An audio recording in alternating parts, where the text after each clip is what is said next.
우리가 바뀌는 게 아니라 이제 한국 기독교 총연합회를 한교총이라고 그러거든요. 한교총에는 개혁하고 한교총이 있어요. 한국교회 총연합회 그래가지고 그쪽 교회가 교단이 훨씬 큽니다. 거기에 있는 개혁 똑같은 개혁인데 그렇게 해서 연합을 해서 이제 들어갑니다. 그러면 이제 거기서는 어떻게 이름을 명칭을 하려는지 모르겠는데 앞으로 여전도회가 될지 여선교회가 될지 내년에 봐서 이제 결정을 하려고 합니다. 그래서 일단은 이번까지는 우리 전도회로 이렇게 여전도회로 이렇게 명칭을 가지고 하는데 전도회가 뭐예요? 전도를 위해서 모여진 단체가 전도회예요. 선교회는 같은 얘기지만 선교를 위해서 모인 단체가 선교회다 이렇게 이야기를 할 수 있어요. 그런데 그래서 우리가 전도의 삶입니다. 가장 큰 목적은 우리를 부르신 목적이 바로 전도 때문에 불렀는데 전도가 뭐냐면 영혼 구원의 최고의 방법이 바로 전도라고 그랬어요. 그래서 여기 고린도전서 1장 21절에 거기 어떻게 돼? 고린도전서 1장 21절에 보면은 하나님의 지혜에 있어서는 이 세상이 자기 지혜로 하나님을 알지 못하므로 세상 지혜는 하나님을 알 수 없어요. 그래서 하나님께서 전도에 미련한 것으로 믿는 자들을 구원하기를 기뻐하셨도다 그랬어요. 세상 사람들이면 전도가 미련한 것 같이 보이지만 그것 가지고 세상의 모든 생명들을 살리기 위해서 우리를 부르신 거예요. 맞습니까? 그래서 항상 우리는 뭘 통해서 우리가 구원을 이루냐면 하나님은 전도를 하는 것을 통해서 구원을 이룹니다. 그래서 전도를 하는 것은 구원받은 자의 유일한 특권이에요. 자, 새벽 예배 잠깐 얘기했지만서도 천사가 전도하는 게 쉽겠다고 그랬어요. 아까 얘기했죠. 천사가 전도하는 게 쉬워요? 내가 전도하는 게 쉽겠어요? 그런데 왜 하나님께서는 굳이 쉬운 방법을 선택하시지? 하나님 직접 가서 사도 바울 가가지고 그냥 한번 그냥 살짝 건드렸더니 그냥 눈도 안 보이고 막 그러자. 그렇게 하면 다 전도될 텐데. 그런데 왜 우리를 통해서 하려고 그랬을까요? 더 효과적인 방법을 하나님께 직접 하시든지 천사를 통해 하시든지 하지 왜 우리를 통해서 하려고 그럴까요? 그게 전도는 굉장히 소중한 거기 때문에 여러분들에게 주어진 기회예요. 나에게 주어진 가장 큰 기회가 바로 전도예요. 전도. 이거를 위해서 부름받은 거고 이거를 위해서 우리가 살아가는 겁니다. 그러면 전도는 첫 번째로 전도란 그리스도의 증인으로 세워지는 거예요. 그리스도의 증인으로. 그래서 우리를 택하신 이유가 뭐냐? 그리스도의 증인으로 우리를 택하신 거예요. 그래서 이사야 43장 10절에 보니까 나 여호와가 말하노라 너희는 나의 증인 그랬거든요. 나 여호와가 말하노라 너희는 나의 증인 그랬는데 여호와 증인이 그래서 여호와의 증인이라고 해요. 여호와의 증인으로 너 우리를 부른 거다 이렇게 얘기를 해요. 여호와의 증인 맞습니까? 여러분 여호와의 증인 맞아요? 왜 아니요? 여호와의 증인 맞지. 성경에 돼 있잖아요. 여호와의 증인으로 부른 거예요. 하나님의 증인. 근데 여호와가 곧 예수의 증인이에요. 지난번에 성경 찾아봤잖아요. 구약의 여호와가 곧 예수님이에요. 맞습니까? 예수님의 증인이에요. 그래서 누가복음 24장 48절에 보니까 예수님께서 너희는 이 모든 일의 증인이라 그랬는데 그 이 모든 일이라는 것은 앞부분에 46절 47절 거기에 보면은 예수님께 십자가에 죽으시고 부활하셨어요. 그래서 너희들이 그렇게 죄사함 받은 건데 이거의 증인이다 이거예요. 초대교회 성도들이 전했던 내용들이 뭐냐면 예수님의 부활, 죽으심과 부활을 증거하잖아요. 그래서 예수님께서 그리스도가 되었다 이거예요. 이거의 증인이에요. 여호와의 증인도 맞아요. 하나님의 증인. 근데 곧 그게 뭐냐? 예수님의 증인을 말하는 거예요.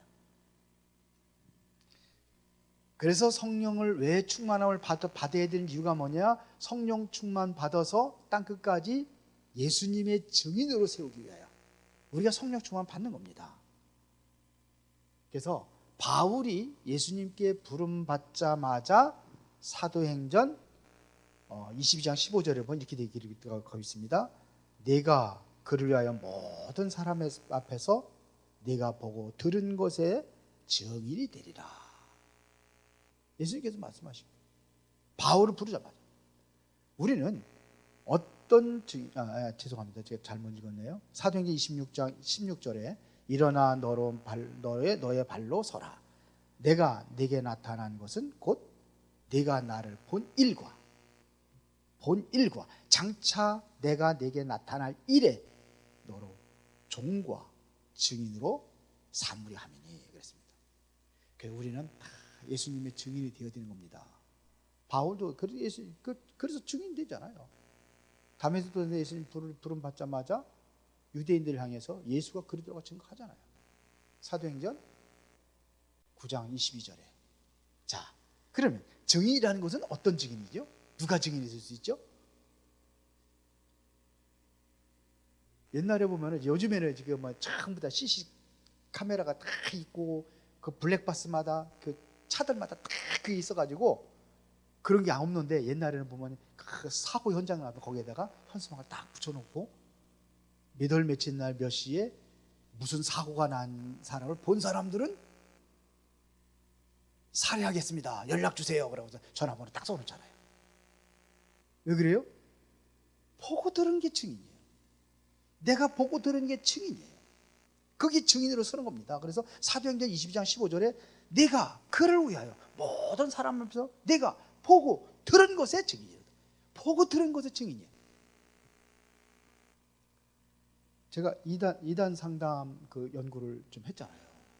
한 2년 동안. 그래서 이단에 대해서 좀 많은 것들을 이제 가지고 있고 지금도 제가 이제 그쪽으로다가 이단에 빠진 사람들을 이제 상담도 얼마든지 누구든지 할 수 있어요. 그래서 이단의 여호와 증인이라든지 안상홍이라든지 뭐 여러 가지 신천지라든지 쫙 보면 거기 왜 그렇게 되어 있는지 그거에 대한 내가 확실한 성경의 말씀을 가지고 있으니까 그 증인을 쓸 수 있는 거예요. 그래서 이단 상담하는 사람들이 보면은 이단에 빠져서 거기서 있다가 이단 상담 연구하는 사람들이 많아요. 그 중에 한 사람이 진용식 목사님이라는 이분이 그래서 많은 그런 연구를 해요. 쭉 해가지고 이당 3당 연구회 그리고 교단마다 또 있어요. 거기에 보면 주로 거기에 들어갔다가 나온 사람들이 증인으로 선 경우가 많아요. 왜? 너무 잘 알으니까. 그래서 보고 들은 걸 딱 배운 거니까 확실하니까 너무 잘 알고 있으니까 그렇게 된 겁니다. 그래서 우리는 진실을 말하고 보고 들은 것에 이야기할 때 그게 힘이 있는 거예요. 그렇더라 하는 거하고 내가 봤어 하는 거하고 다르죠. 그래서 그리스도인이 내가 그리스도에 대한 체험이 있어야지만이 체험된 것을 우리는 뭐 할 수 있어요? 증거할 수 있는 거예요. 맞습니까? 집중 좀 해봅시다. 집중 좀. 자, 그러면 여러분들은 그리스도에 대해서 체험한 게 있어요? 그리스도에 대해 체험한 게 있어요? 어떤 사람은 내가 병 고쳤다고 그러는데 병 고치는 건 무당들도 해요. 뭐 무당도 하거든요.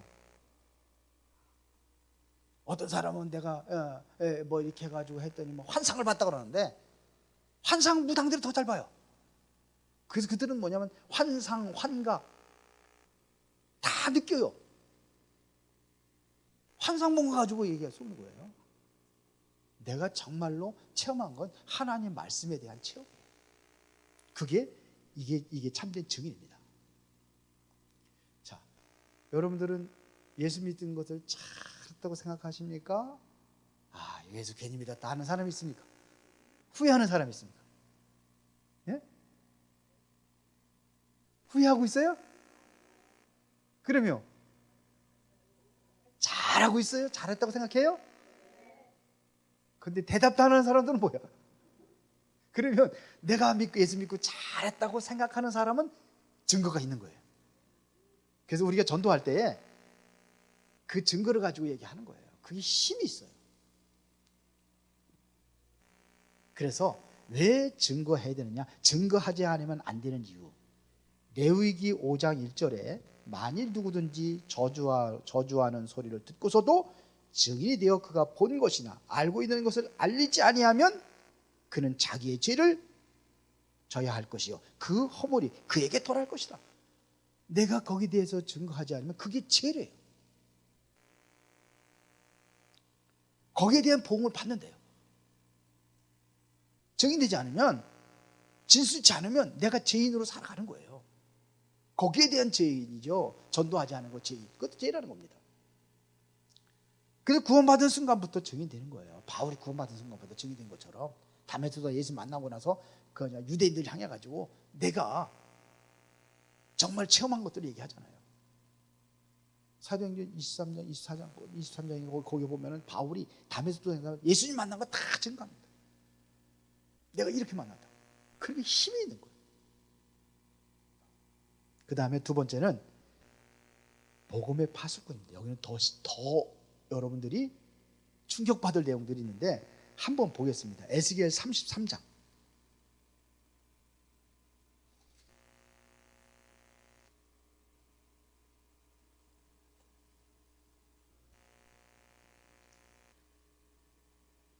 에레미야, 애가, 에스겔, 그 다음에 다니엘이죠. 33장.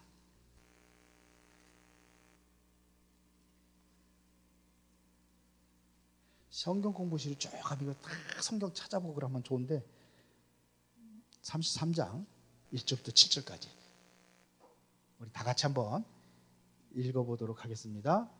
여호와의 말씀이 내게 임하여 이르시되 인자야 너는 네 민족에게 말하여 가령 내가 칼을 한 땅에 임하게 한다 하자. 그 땅 백성이 자기들 가운데 하나를 택하여 파수꾼을 삼은 그 사람이 그 땅에 칼이 임할 나팔을 불어 백성에게 경고하되. 여기까지 보겠습니다. 자, 네.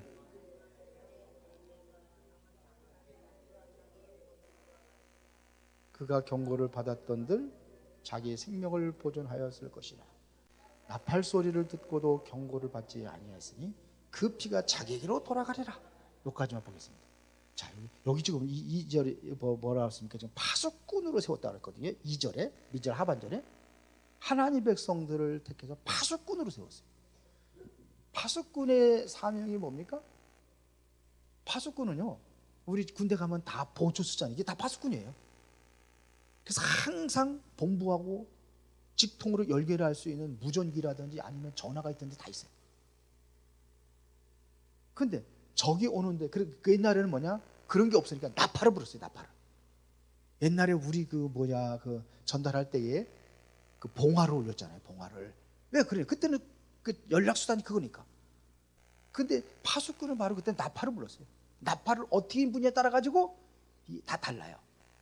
군대 갔다 온 사람들 취침 나팔 소리하고 기상 나팔 소리하고 어때요? 같은가요? 다른가요? 군대들 안 가봤다 왔나? 안 갔다 왔나? 예? 이 기상 나팔은 빰빰빰빰빰빰빰 하는데 취침 나팔은 어떻게 불어? 조용하게 불어요. 빰빰빰빰. 달라요. 나팔을 다 불어가지고 알려드리는 거예요. 이게 파수꾼이에요. 이것이 바로 하나님의 일을 일깨우는 사명을 가지고 얘기하는 겁니다. 그래서 2절부터 5절까지 보면 보세요. 뭐라고 그랬습니까? 4절에 그들이 나팔 소리를 듣고도 정신 차리지 아니함으로 그 임하는 칼을 제거함을 당하면 그 피가 자기의 보로 돌아갈 것이라 그랬어요. 그러나 그가 경고를 받았던들 자기 생명을 보존하였을 것이나 나팔 소리를 듣고도 경고를 받지 아니했으니 그 피가 자기에게로 돌아가리라. 파수꾼의 경고하여도 듣지 않으면 누구 책임이에요? 본인 책임이에요. 그러나 경고를 듣지 못해서 죽으면은 누구의 책임이에요? 파수꾼의 책임이에요. 그때 나팔을 불어가지고 깨우지 못한 것은 누구의 책임이에요? 파수꾼의 책임이에요. 근데 잘 쳐냈어. 나팔을 제대로 불렀어. 기상나팔 소리에 맞춰가지고 다 일어나도록 불렀는데 안 일어나고선 했다 그러면 그건 누구 책임이에요? 네. 그런 거예요. 듣지 않은 사람들의 본인 책임. 자, 파수꾼이 그게 사명입니다. 그러면 여러분들은 누구의 파수꾼입니까? 여기 더 한번 읽어봅시다. 6절부터 그러나 칼이 임함을 파수꾼이 보고도 나팔을 불지 아니하여 백성에게 경고하지 아니하므로 그 중에 한 사람이 그 임하는 칼에 제거당하면 그는 자기 죄악으로 말미암아 제거되어 버리니와 그 죄는 내가 파수꾼의 손에서 찾으리라. 그러면서 다시 7절부터 인자야 내가 너를 이스라엘 족속의 파수꾼으로 삼음이 이와 같으니 그러므로 너는 내 입의 말을 듣고 나를 대신하여 그들에게 경고할지어다. 가령 중요한 겁니다. 내가 악인에게 이르기를 악인아 너는 반드시 죽으리라 하였다 하자.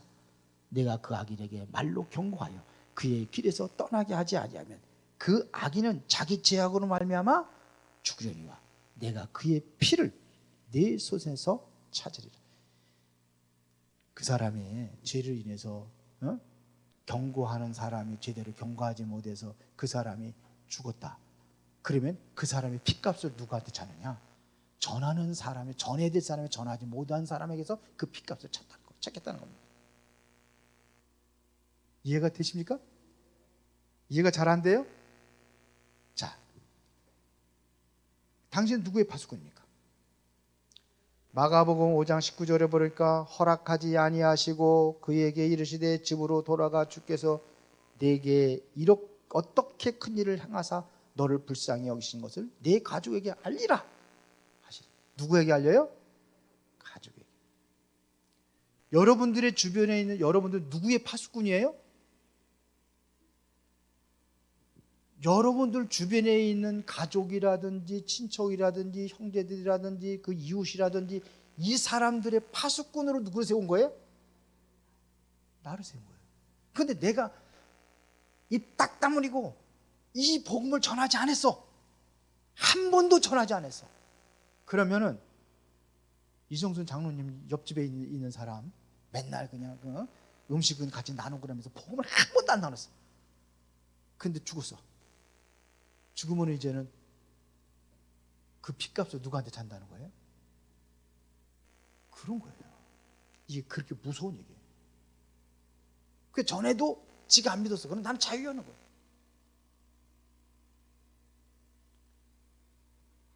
그게 뭔 얘기인지 알아듣겠어요? 그게 파수꾼이에요. 여러분들은 가장 가까운 사람들에게 내가 복음을 전하겠다는 그런 부담감을 가지고 살아야 되는 거예요. 그리고 여러분들이 지금 경고의 나팔을 누구한테 불어야 되느냐 이거죠. 가장 가까운 사람들 여러분 한번 이름 한번 딱 적어보세요. 내가 정말로 나팔을 불어야 돼. 복음의 나팔을 불어서 저 알려야 될 사람들 누군지 한번 적어보세요. 지금 당장 적으라면 좋겠는데 저기 빨리 가야 될 사람들이 지금 대기하고 있어요. 집에 가서 한번 적어보세요. 적어보세요. 그래서 내가 복음을 잘 못 전해. 그러면 성경이 전도하는 다음 주에 얘기했지만 와 봐라 이렇게 해도 돼. 나는 복음 잘 못 전해. 그래 와봐. 그래서 이번에는 우리가 초청주의를 한번 할 거거든요. 24일 날 그 전에 25일 날 했는데 정확한 날짜는 이제는 우리 정해가지고 그때는 전도부하고 이제 의논해가지고 자 해서 대상자들 쫙 이제 전부 다 모으는 거예요. 모으고 전략적으로 할 겁니다. 이번에 특別전략적으로 할 겁니다. 그렇게 딱 해가지고 이번에 어떤 사람들이 초청에 응했는지 전도하세요. 여러분들을 그러니까 핏값을 내 손에서 하나님께서 찾으려고 하지 않게 하기 위한 그런 기회를 한번 주겠다는 겁니다. 아멘. 가가지고 하나님한테 혼나는 것보다도 그래도 복음 전할 수 있어요. 전도하는 방법도 다음주에 할 겁니다. 그래서 딱 하고 전략적으로, 그래서 온 사람들을 다 명단을 다시 기록하고 전화번호 기록하고 다 할 거예요. 이제 아예 들어올 때 그렇게 할 거예요. 계속해서 연락을 할 수 있는, 그 연락 취할 수 있는 그런 시스템들을 다 만들어 가지고 거기에 맞게 이 사람의 상태를 따라 가지고 사람들을 보내고, 그 다시 한번 그들에게 복음을 들을 수 있는 기회를 주고, 물론 그때 와봐라 해서 듣는 경우도 있지만, 빌립이 나다니엘을 전에 복음 전할 때 그랬거든요. 무슨 나사렛 선한 것이 날 수 있겠느냐 그랬더니 와봐. 근데 그 사람이 예수 믿고 구원받았잖아요. 와봐 그랬는데. 그래서 좀 이번에는 좀 구체적으로 좀 계획하고 그렇게 할 계획입니다. 자, 파수꾼의 사명. 세 번째는 복음의 선전자. 복음을 자꾸 선전하는 거예요. 자꾸 전파자란 말입니다. 그래서 베드로서 2장 9절에 보니까 그러나 너희는 택하신 족속의 왕 같은 제사장들의 거룩한 나라여 그의 소유가 된 백성이니 이는 너를 어두운 데서 불러내어 그의 귀한 빛에 들어가게 하신 이의 아름다운 덕을 선포하게 하라며. 전에는 계속 성경보다 띄워줬지 안 띄워줘. 아름다운 선포. 디모데전서 2장 7절에 바울은 이를 위하여 내가 전파하는 자와 사도로 세움을 받은 것은 참말이요 거짓말이 아니니 믿음과 진리 안에서 내가 이방인의 스승이 되었노라. 스승이다. 그래서 이방인을 구원하기 위해서 나를 선택했다. 그러면 우리가 무엇을 전파해야 되겠습니까? 로마서 16장 25절 바울은 그렇게 얘기합니다. 나의 복음과 예수 그리스도를 전파하면. 누구를 전파해요? 예수 그리스도를 전파하는 거예요. 예수가 그리스도가 되는 정확한 내용을 설명을 해주는 겁니다. 그래서 이 내용에 대한 믿음을 갖도록 기도하고, 누가 역사해? 성령이 역사할 수 있도록 기도하고 전하는 거예요. 그래, 믿음의 결국은 영혼 구원이라고 했잖아요. 성령이 역사하셔야지만이 예수를 주라고 신할 수 있다고 그러잖아요. 성령이 아니시면 고린도서 12장 3절에 성령 아니면 예수를 주라고 신할 수 없다고 그랬어요. 그래서 이거에 대해서 우리가 전파하고 구원받도록 하는 겁니다. 왜 전파해야 됩니까? 로마서 10장 14절부터 15절에 보니까 그런즉 그들이 믿지 아니하는 일을 어찌 부르리요. 우리 다 같이 아까 본 거죠. 듣지도 못한 일을 어찌 믿으리요. 전파하는 자가 없이 어찌 들으리요. 보내심을 받지 아니하면 어찌 전파리요. 기록된 바 아름답다 좋은 소식을 전하는 자들의 발이 한것 같으니라. 전파하는 자가 있어야 듣고 믿는 거지.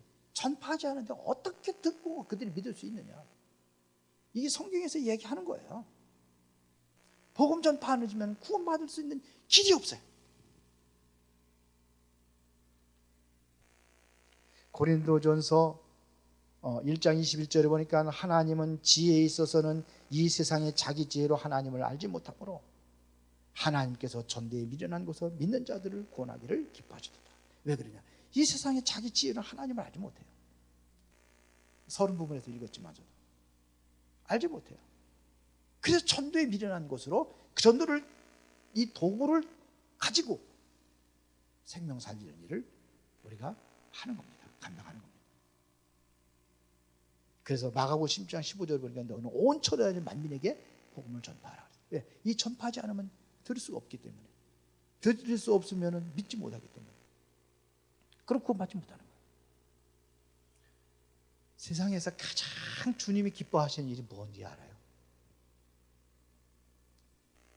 하나님이 가장 기뻐하시는 일이 뭐예요? 그러면 우리가 가장 힘써야 될 일이 뭐예요?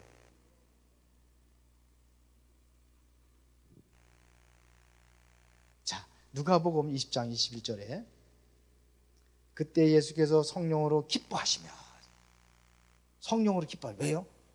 이르시되 천지의 주제이신 아버지여 이것을 지럽고 슬기는 자들에게는 숨기시고 어린아이들에게 나타나심을 감사하나이다. 옳소이다. 이렇게 된 것이 아버지의 뜻이니라. 생명을 살리는 일이 이것이 하나님의 뜻이요, 이것을 기뻐하시는 거예요. 그래서 하나님 여러분들에게 복음 전파의 사명을 준 줄 믿습니다. 바울은 그랬어요. 이거를 위해서 평생 동안 난 이거를 위해서 살겠다고 그랬어요. 사도행전 20장 24절 제가 계속 요즘에 계속 말씀합니다. 나의 달려갈 길과 주 예수께 받은 사명, 하나님의 은혜의 복음을 증언한 일을 마치지 않은 나의 생명조차도 조금도 귀한 것으로 여기지 아니하노라. 가장 큰 사명, 은혜의 복음을 전파하는 것이 가장 큰 사명으로 내가 살고 내가 존재하는 이유가 바로 여기 있다는 것을 바울은 그리 고백을 합니다. 그렇죠?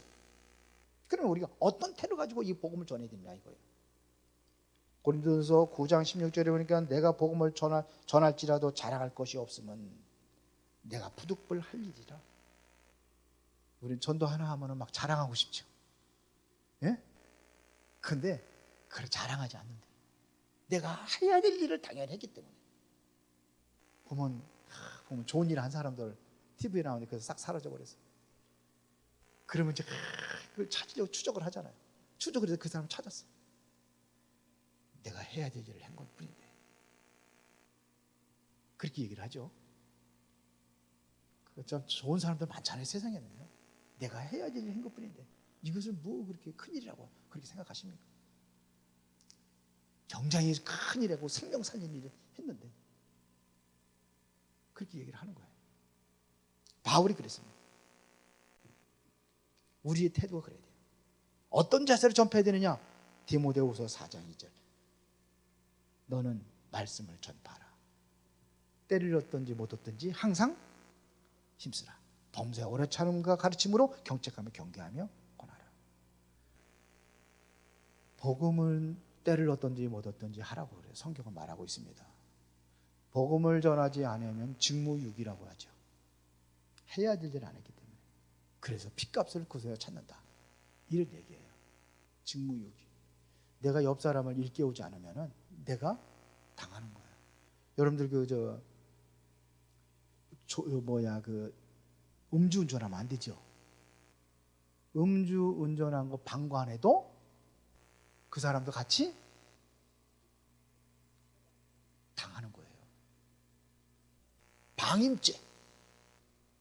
그러면 전도도 마찬가지겠죠. 방임죄.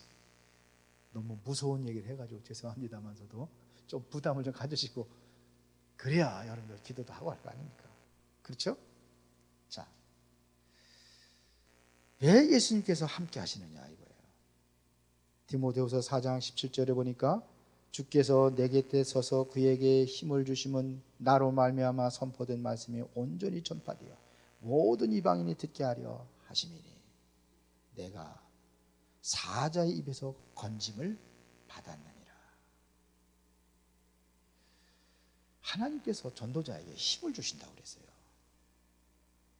말씀을 전파하기 위해서 하나님께서 힘 주시고 능력을 주셔요. 그래서 그 능력이 바로 성령의 능력으로 나타나는 겁니다. 그러면 전도할 때에 상급이 있어요. 두 가지 상급이 있어요. 첫 번째는 현 세대에서 하나님의 상급을 받아요. 또 하나는 내 세에서도 받아요. 상급은 꼭 그거냐, 천국에서 가서만이 상급 받는 게 아니야. 이 땅에서도 천국 상급을 받아요. 전도라는 것은 두 번 받아요, 상급을. 어디서 받는다고? 이 땅에서 받고 또 천국 가서도 받고. 그 증거를 말씀을 드리겠습니다. 자, 현세에서 받는다는 것은 마가복음 10장 29절 30절에 예수께서 이르시되 내가 진실로 너희에게 이르노니 나와 복음을 위하여 집이나 형제나 자매나 어머니나 아버지나 자식이나 전토를 벌인 자는 현세에 있어 집과 형제와 자매와 어머니와 자식과 전토를 몇 배를 받는다고요? 100배나 받고. 이야, 100배나 받고 박해를 겸하여 받고 내세의 영생을 받지 못할 자가 없느니라. 이 세상에서 현세에서도 100배를 받는데 전도하는 사람에게. 그걸 끝나는 게 아니에요. 천국 가면 또 받아, 상급을. 고린도후서 7장 4절 한번 더 보겠습니다. 내가 너희를 향하여 담대한 것도 많고 너희를 위하여 자랑하는 것도 많으니 내가 우리의 모든 환난 가운데서 의로가 가득하고 기쁨이 넘친다. 의로가 가득하고 기쁨도 넘쳐. 그리고 내세의 상급은 어떻게 했냐? 다니엘서 12장 3절에 보니까 지혜 있는 자는 궁창의 빛과 같이 빛난 것이요 빛날 것이요 많은 사람들을 옳은대로 돌아오게 하는 자는 별과 같이 영원토록 빛나리라. 그 빛은 영원히 빛나. 데살로니가서 2장 19절에 보니까 우리의 소망이나 기쁨이나 자랑의 면류관이 무엇이냐? 그가 강림하실 때 우리 주 예수 앞에 너희가 아니냐. 바울이 고백한 거예요. 너희가 바로 나의 면류관이라는 거예요. 구원받은 하나님의 백성들이 다 바울을 통해 가지고 생명을 얻은 그 사람들이 누구의 면류관? 하나님의 면류관으로 딱. 면류관, 최고의 면류관이 뭐예요? 전도의 상급의 그 면류관을 얘기하는 거예요. 자, 현세에서도 100배 축복받고 내세에서도 하나님의 큰 상급을 받는 여러분들 되기를 예수 이름으로 축원합니다. 기도하겠습니다. 살아계신 아버지 하나님 감사합니다. 전도에 대한 마음을 갖기를 원합니다. 전도자의 상급을 누리기를 원합니다. 우리가 그리 아니하실지라도 우리는 반드시 해야 될 일이요, 전도가 없으면 생명 살릴 일이 없기 때문에 그 일에 모두가 동참할 수 있도록 하나님께서 우리의 마음에 조금 부담을 갖게 하시고 정말로 그 일을 실행해 나갈 수 있도록 축복하여 주옵소서. 예수 그리스도 이름으로 기도드리옵나이다. 아멘.